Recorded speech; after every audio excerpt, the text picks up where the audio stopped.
Electric generator. આપણે જોયું કે ચુંબકીય ક્ષેત્ર વડે પરિપથમાં વિદ્યુત પ્રવાહ મેળવી શકાય છે. આપણા ઘરમાં જે વિદ્યુતનો ઉપયોગ થાય છે તે પણ આ રીતે ઉત્પન્ન કરવામાં આવે છે. જે સાધનની મદદથી વિદ્યુત ઉત્પન્ન કરી શકાય તેને ઇલેક્ટ્રિક જનરેટર કહે છે. ઇલેક્ટ્રિક જનરેટર એ યાંત્રિક ઉર્જાનું વિદ્યુત ઉર્જામાં રૂપાંતરણ કરે છે, જે વિદ્યુત ચુંબકીય પ્રેરણના સિદ્ધાંત પર કાર્ય કરે છે. ઇલેક્ટ્રિક જનરેટરની રચના એ ઇલેક્ટ્રિક મોટરની રચના જેવી જ છે, જે આકૃતિમાં દર્શાવી છે. ચુંબકીય ક્ષેત્રમાં ભ્રમણ કરતા લૂપ ABCDના બે છેડા બે અર્ધવર્તુળાકાર રિંગ P અને Q સાથે જોડેલા છે. આ બંને રીંગો એકબીજાથી અલગ કરેલી હોય છે. આ રીંગો એ બ્રશ X અને Y સાથે સંપર્કમાં રહી સરકી શકે તેવી હોય છે. બ્રશના બે છેડા વચ્ચે ગેલ્વેનોમીટર જોડેલું હોય છે. ચુંબકીય ક્ષેત્રમાં લૂપ ABCDને યાંત્રિક રીતે ભ્રમણ આપતા તેની સાથે સંકળાયેલ ચુંબકીય ક્ષેત્ર રેખાઓની સંખ્યા સમય સાથે બદલાય છે.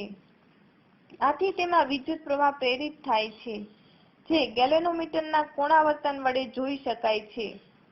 આમ યાંત્રિક ઉર્જાનું વિદ્યુત ઉર્જામાં રૂપાંતરણ થાય છે. ચુંબકીય ક્ષેત્રમાં લૂપને ભ્રમણ આપતા લૂપની AB બાજુ ઉપરની તરફ અને CD બાજુ નીચેની તરફ ગતિ કરે છે. ફ્લેમિંગના જમણા હાથના નિયમની મદદથી AB અને CD ખંડોમાં પ્રેરિત થતા વિદ્યુત પ્રવાહની દિશા જાણી શકાય છે.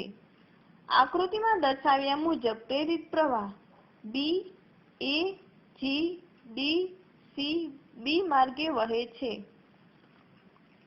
લૂપના અડધા ભ્રમણ બાદ P રિંગ એ Y બ્રશ સાથે અને Q રિંગ એ X બ્રશ સાથે સંપર્કમાં આવે છે.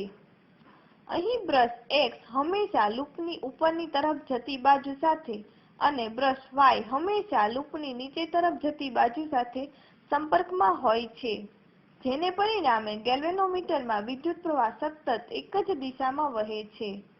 આ પ્રવાહને એકદિશ પ્રવાહ કહે છે. આ પ્રકારના જનરેટરને DC જનરેટર કહે છે.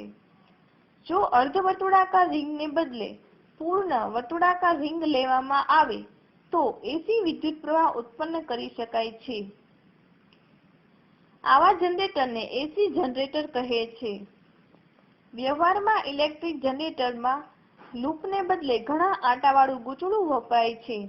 ઇલેક્ટ્રિક જનરેટરમાં આ ગૂંચળાને ફેરવવા માટે અલગ અલગ પ્રકારની ઉર્જા વાપરવામાં આવે છે.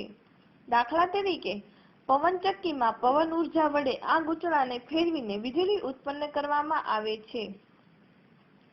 બંધમાં સંગ્રહ કરેલા પાણીના ધોધ કે પ્રવાહનો ઉપયોગ કરી ગૂંચળું ફેરવવામાં આવે તો મોટા પ્રમાણમાં વિદ્યુત ઉત્પન્ન કરી શકાય છે.